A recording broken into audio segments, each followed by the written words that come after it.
générosité, des talents et du cœur. C'est la sauce du jour sur studioqualita.com.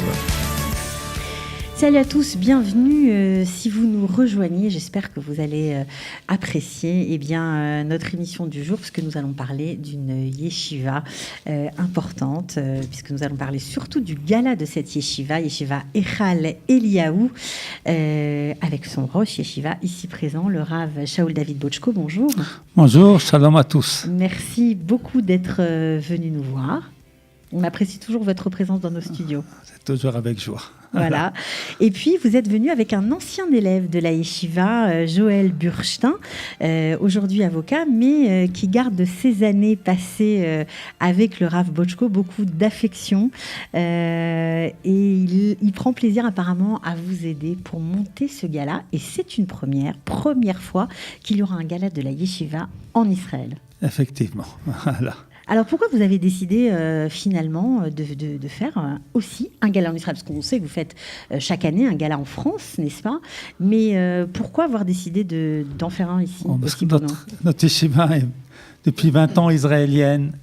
Les élèves font leur aliyah, les parents des élèves font leur aliyah. Eh bien, c'est le moment que nos amis en Israël se retrouvent autour. Et d'ailleurs, j'aimerais dire, peut-être que c'est notre premier gala, mais nos anciens élèves nous aident de manière très fidèle dès qu'ils arrivent, qu'ils soient en Israël ou en Chutz La'aretz.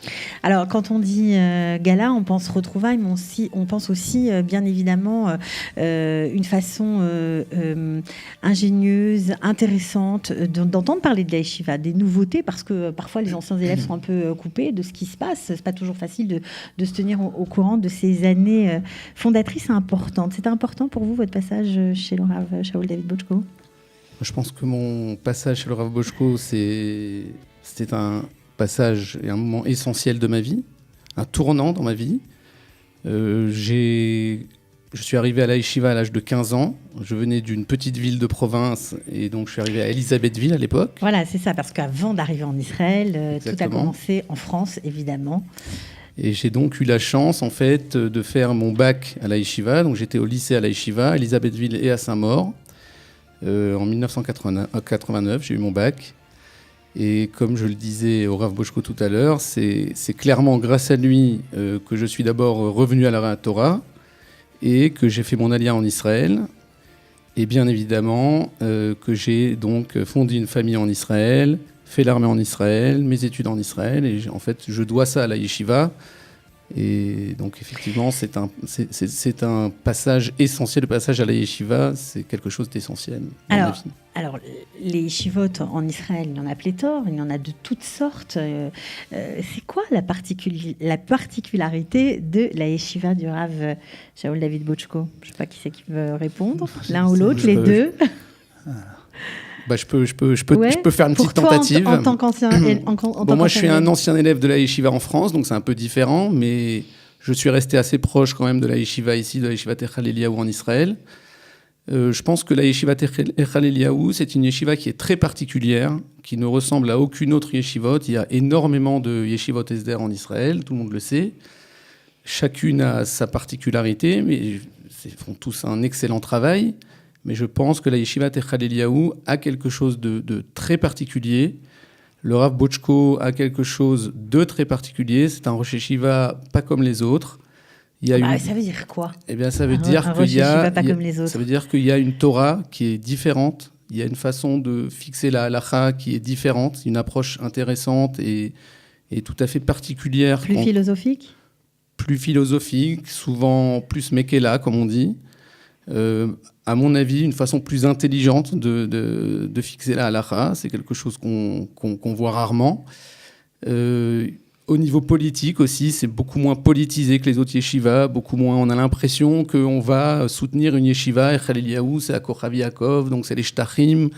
Donc c'est une yeshiva d'extrême droite. C'est pas du tout comme ça. Quand on a une discussion avec le Rav Shaul David, on se rend compte qu'il a des idées qui sont très particulière, c'est pas comme tous les rachis yeshivot, les rabbanim qu'on entend parler souvent. C'est très différent.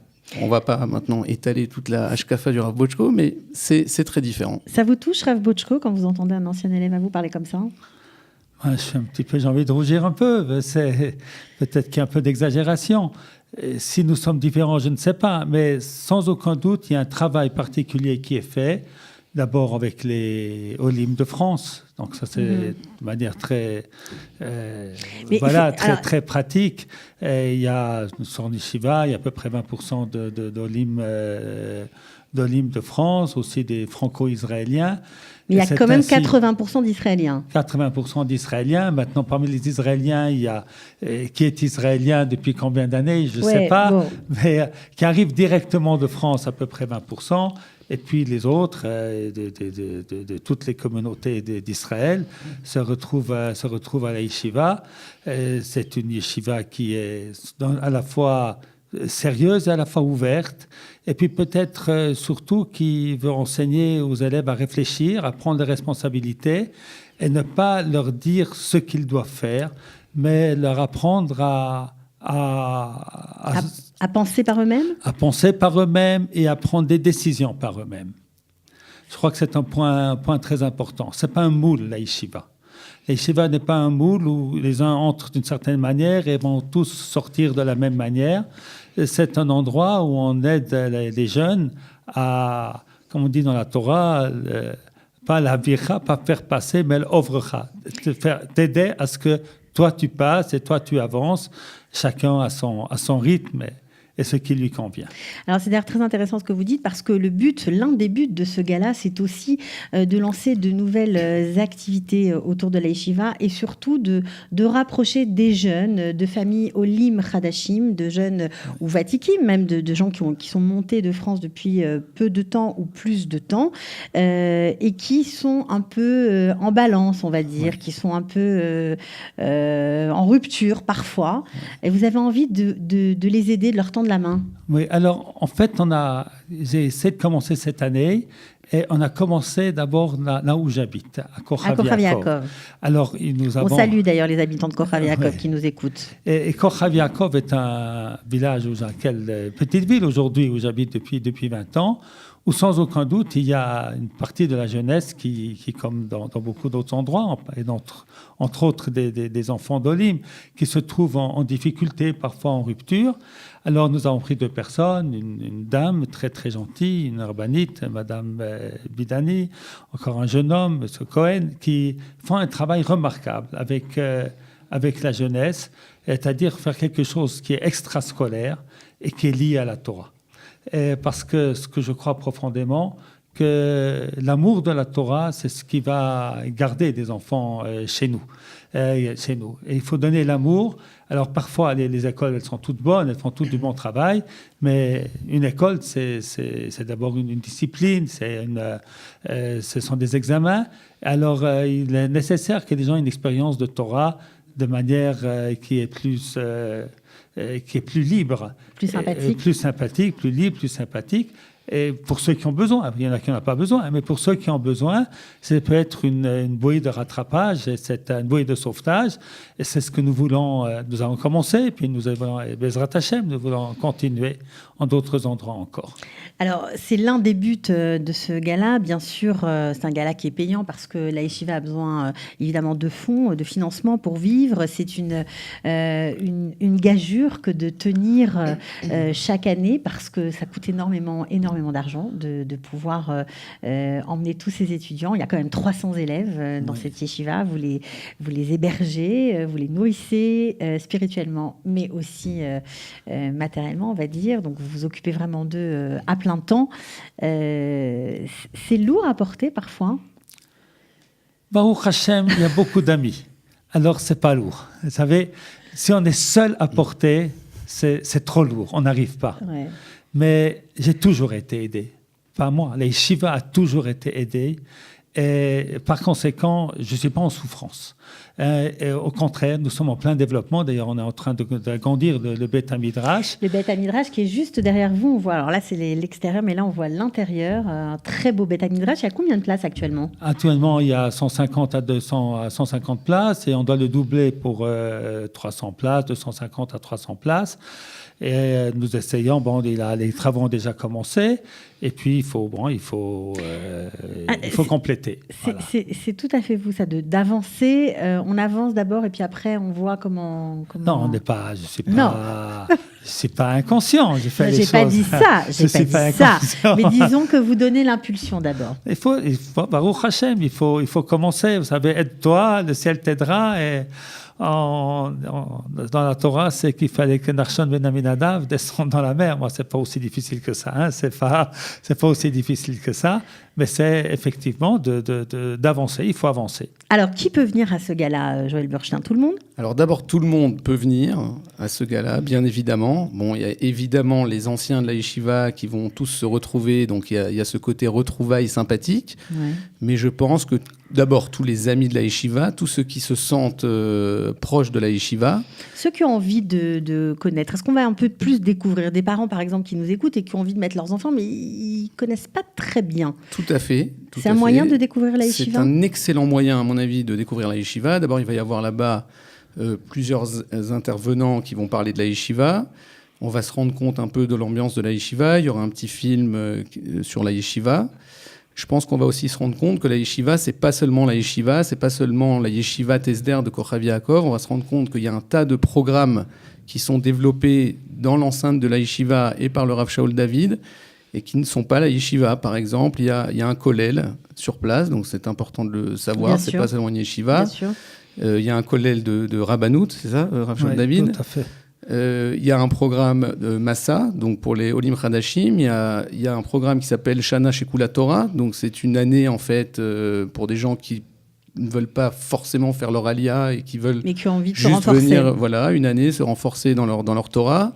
Il y a le nouveau programme dont le Rav Shaul David parlait. Je pense que c'est assez novateur et je pense que c'est très intéressant. Et puis, bien évidemment, il y a les deux Masloulim, le Esder, la Yeshivat Esder et le Shiluvim. Il faut savoir que le Shiluvim, c'est quand même une invention du Rav Shaul David et de la Yeshivat Echad Eliyahu. Le Shiluvim, c'est en fait le même système que le Esder, c'est-à-dire on partage les 5 ans entre une période à la Yeshiva et une période à l'armée, mais on a mis un peu plus l'accent sur l'armée. Peut-être, Rav Shaul David, vous allez expliquer pourquoi. C'est 4 ans en tout. C'est une année d'yeshiva, 2 ans d'armée et une année d'yeshiva. La première année d'yeshiva, pour préparer les jeunes à l'armée, qu'ils puissent continuer, prendre des forces, et à l'armée, ça sera encore un tremplin pour s'élever spirituellement. Et ensuite, l'année après l'armée, pour se préparer à entrer dans la vie civile, plein de force et puis plein d'enthousiasme pour une vie qui est à la fois de Torah et puis à la fois une vie du développement du monde que chacun doit faire.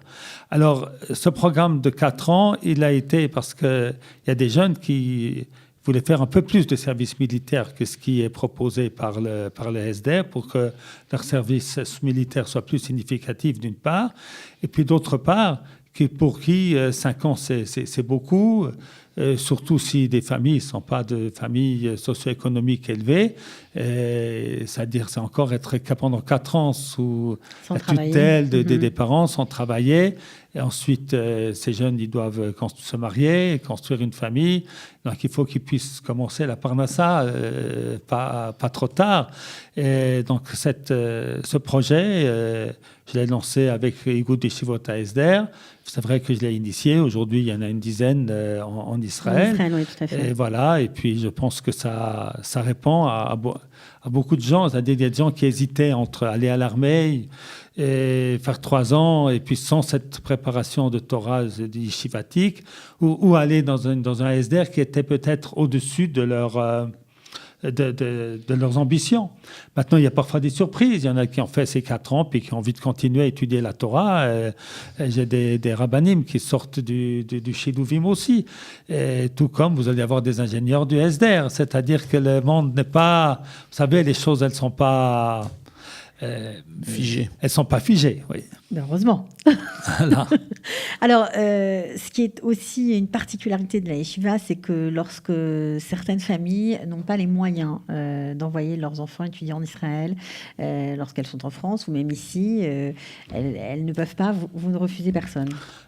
Ça vient de mon grand-père, Zecher Tzadik Livracha, et mon père, même Rabbani, a continué ce chemin, que des questions d'argent ne seraient pas un obstacle pour qu'un jeune arrive à la yeshiva. Alors, c'est important pour ceux qui nous écoutent et qui ont envie de participer au gala, parce qu'il faut savoir que forcément, bon, évidemment, ils auront une belle soirée, ils vont voir des films, on l'a compris, ils vont avoir un bon repas, mais ils vont aussi participer par leur participation financière à ce gala, à aider des jeunes qui peut-être n'auraient pas pu passer les portes de la yeshiva. Oui, en fait, entre autres. Ils auraient pu, ils vont tous passer les portes, en tout cas, mais il faut nous aider à les financer. Voilà. Ouais, non, vous les aurez acceptés, mais disons que... Voilà, mais la yeshiva, je peux dire que la yeshiva, c'est une aventure collective. C'est une aventure collective de des dizaines et centaines de personnes. Je peux même dire des milliers de personnes, que je ne connais pas tous d'ailleurs, qui aident et qui soutiennent. Et puis j'aimerais peut-être dire aussi un mot à l'équipe pédagogique de la yeshiva. Bien sûr. C'est beaucoup de rabbanim. Et les élèves aiment leur rabbanim, et les rabbanim sont à leur écoute, ils sont proches d'eux. On dit en France, en hébreu, on appelle ça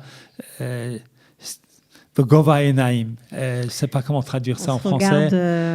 On est sur un pied d'égalité. Sur la même longueur d'onde. Voilà. Sur la même longueur d'onde. Et ils les comprennent, et c'est ainsi que les jeunes, ils avancent. Ils avancent, et puis à leur rythme, mais ils avancent, et on a Baruch Hashem, et on a beaucoup, beaucoup de joie. C'est-à-dire que je peux dire dans mon travail, je suis un homme heureux, parce que Baruch Hashem, on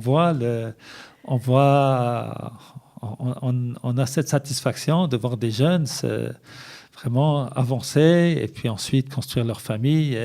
En Eretz Israël. En Eretz Israël, et même ceux qui sont venus pour une année, peut-être qu'en pensant retourner en France, je ne sais pas comment ça se fait, mais la plupart d'entre eux restent en Eretz Israël. Il ne faut pas le dire, après les parents, ils ne vont plus les envoyer. Ça, il ne faut pas le dire trop fort. On s'est dit, c'est pas grave. C'est l'amour d'Eretz Israël, on ne peut pas...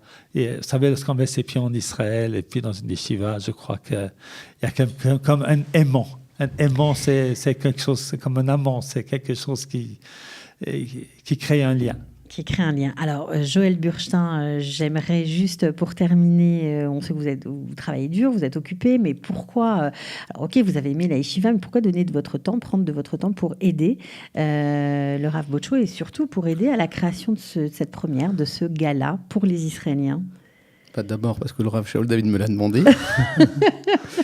Donc ça commence. C'est une bonne réponse. C'est l'initiative du Rav Shaul David qui a compris qu'il était temps de faire aussi un gala en Israël, ce qui paraît être une évidence, mais bon, il n'y en avait pas jusqu'à aujourd'hui. Et puis pourquoi j'ai de la yeshiva? Par reconnaissance à ce qu'on appelle Akaratatov. Je pense que c'est quelque chose d'essentiel. La yeshiva m'a beaucoup donné, et voilà, c'est à mon tour maintenant d'essayer de lui rendre un petit peu. Voilà, c'est tout simplement. Alors, si vous avez envie de participer au gala, parce que le gala se rapproche, ça aura lieu le 29 avril 2018. Sous la vidéo, vous avez un lien. Vous allez pouvoir cliquer dessus. Et je crois que sur ce lien, on peut directement payer et retenir sa place. Exactement, on peut payer par carte de crédit. Donc, c'est très facile. Bon, c'est pas très cher, en tout cas. C'est 250 shekels par personne. OK. Il faut savoir que dans ces 250 shekels, il y a déjà une partie qui est un don pour la yeshiva. Donc c'est important pour nous qu'il y ait le maximum de gens qui viennent, même si ces personnes n'ont pas forcément les moyens de redonner après un gros don lors de la soirée. C'est pas grave. Ce qui est intéressant pour la yeshiva, c'est aussi de garder contact avec tous les gens qui se sentent proches de la yeshiva. Et voilà, même de donner une petite Horat Keva, même comme on disait avec le Rav Shaul David, même 30, 40, 50 shekels par mois. C'est significatif, et tout don seront en fait les bienvenus. Qu'est-ce qu'on peut dire, juste pour terminer, Rav Shaul Botchko, à ceux qui ne comprennent pas l'importance de ce que... Parfois, on se dit, bon, un petit don, c'est pas, ça va rien changer, quoi. Enfin, il n'y a pas de petits dons. Moi, je peux vous dire, il n'y a pas de petits dons parce que c'est des petits fleuves qui font, des petits ruisseaux qui font les grandes rivières. Alors, il y a sans aucun doute parfois des personnes extrêmement généreuses qui ont la possibilité de payer une classe ou de faire des choses très, très importantes. Mais la vie de tous les jours, elle est le fait de centaines de personnes qui aident chaque mois la yeshiva. C'est vraiment des centaines de personnes et c'est vraiment chaque mois. Et ça, c'est quelque chose d'extraordinaire. C'est quelque chose d'extraordinaire. Et la vérité, on passe les noms, etc., où je signe les lettres en fin d'année. Plein de gens, je ne sais plus, je ne connais pas. Je ne connais pas, mais je me dis, Baruch Hashem, quel peuple extraordinaire nous sommes. Je ne suis pas le seul qu'on aide, je suppose. C'est bien. Et c'est magnifique de voir ce peuple généreux que nous avons. C'est donc avec beaucoup de joie et ce qu'Akadosh Baruch Hu va faire ce soir-là, eh bien, ça sera surtout ce qui est important. Pour moi, ce qui est important, c'est de ne pas décevoir. C'est que chacun sache que ce qu'il donne, eh bien, nous essayerons, nous, d'équipe à la Yeshiva, de faire le maximum pour que cet argent soit utilisé à bon escient, pour diffuser la Torah, pour donner l'amour de la Torah à la jeunesse. C'est ça notre but. C'est ça notre but. Je pense que justement, juste pour continuer, c'est important de savoir que quand on donne de l'argent et quand on soutient la Yeshiva Echal Eliyahu, c'est pas seulement, c'est bien évidemment aussi soutenir la Torah et la fatsa de la Torah, mais c'est aussi quand même aider des familles nécessiteuses, par exemple, qui n'auraient pas pu mettre leurs enfants à la Yeshiva Tesder, et en fait leur permettre de le faire. Donc il y a aussi un côté de chesed, on va dire, un côté social, et aussi le côté de la Aliyah. Énormément de jeunes qui sont soutenus par la Yeshiva, qui font le SDR ou le Machal, ou les différents programmes que propose la Yeshiva, et qui sont... Donc on aide aussi quelque part la Aliyah, les gens nécessiteux. De toute façon, c'est sûr que la Yeshiva Echal Eliyahu est un point d'ancrage pour les Juifs de France. On sait très bien que vous ne refusez jamais un coup de fil. Vous êtes toujours présent. Quand on a besoin de vous, vous n'hésitez pas à donner de votre temps, qu'on soit à la Yeshiva ou pas. Et ça, vraiment, toute la communauté francophone, en tout cas, le sait et vous connaît pour ça. Et on vous en remercie. J'en profite pour vous remercier de tout ce temps que vous passez pour nous tous. Voilà. En tout cas, j'espère que tout le monde sera au rendez-vous. Que vous pouvez venir nous raconter après comment ça s'est passé. Bien sûr. Voilà. En tout cas, on vous souhaite Be'atzlacha, bonne chance pour ce gala. Je répète, 29 avril 2018, le premier grand gala de Echal Eliyahu de la Yeshiva du Rav Shaul David Botchko. Vous êtes tous conviés. Vous avez le petit lien qui s'affiche sous la vidéo pour réserver votre place. Merci beaucoup. Merci à tous les deux. Merci. Alors en à plus, vous. je peux dévoiler une petite surprise juste pour terminer. Ouais, pour ceux qui aiment les chansons a cappella, il y aura un super groupe, ça s'appelle Kippa Live. Franchement, si vous ne les connaissez pas, vous allez adorer. Voilà. Merci d'être venu. Shalom. Shalom, shalom Alors, et Chodesh Batzlacha. Tov, et merci beaucoup. Oui, Merci Chodesh Tov, beaucoup. להתראות. ביי כל ביי. טוב. ביי ביי. Merci. תגיד, למה אנחנו פה? מה אמרת על הישיבה? איזה ישיבה? היכל אליהו, יש חגיגה ל-90 שנה. למה אתה מגלה שאני בן 90? היכל אליהו 90, אתה בקושי 40. ונראה מה עשו שם 90 שנה. יאללה בוא. נלך. היכל אליהו שוכנת ביישוב כוכב יעקב סמוך לירושלים. בראש הישיבה עומד הרב שאול דוד בוטשקו שליטה. לפניו עמד אביו, הרב משה, ולפניהם הקים את הישיבה בשוויץ ב-1927, הסבא, הרב ירחמיאל אליהו בוטשקו. כעת חוגגים לישיבה 90 שנה ועוד קצת. את השיטה החינוכית שמחברת את התורה לעולם הזה, התחיל כבר הסבא, הרב ירחמיאל, שהוכיח בדרך חייו שילוב מופלא של עבודה, מוסר וחיי תורה. בנו, הרב משה זצ"ל, העלה אותה לישראל ב-1985, בהמשך לדרכו של אביו. גם היום הישיבה מובילה דרך ייחודית שפועלת להעצים כל תלמיד בדרך שמתאימה במיוחד עבורו. הישיבה מחנכת לשותפות בעשייה ותלמידיה מובילים שירות משמעותי בצה"ל ושילוב בלימודים אקדמיים תוך חיבור לתורה. למעלה מ300 תלמידים לומדים במסגרות הרבות של הישיבה, הסדר, שילובים, כולל יד שאול, תוכניות מסע לבני צרפת, שנה שכולה תורה, ישיבה פרפה, ישיבה תיכונית אור משה, אהבת תורה ועוד ועוד. הספרים הרבים שהוציא ראש הישיבה, הרב שאול דוד, נמכרים מעל מדפי החנויות ועומדים לרשות הציבור גם באינטרנט, ללא תשלום, לכל דורש. העיקר שילמדו. אתה תגיע לתמוך בישיבה? גם לתמוך וגם לאכול משהו. מה? לאכול. אתה יודע מה ההפך של לשכוח? ידעתי, אבל שכחתי. לרשום. אז תרשום. יום ראשון, י"ד באייר. 29 באפריל. 2018. 7:30. אולמי סקויה מעלה החמישה.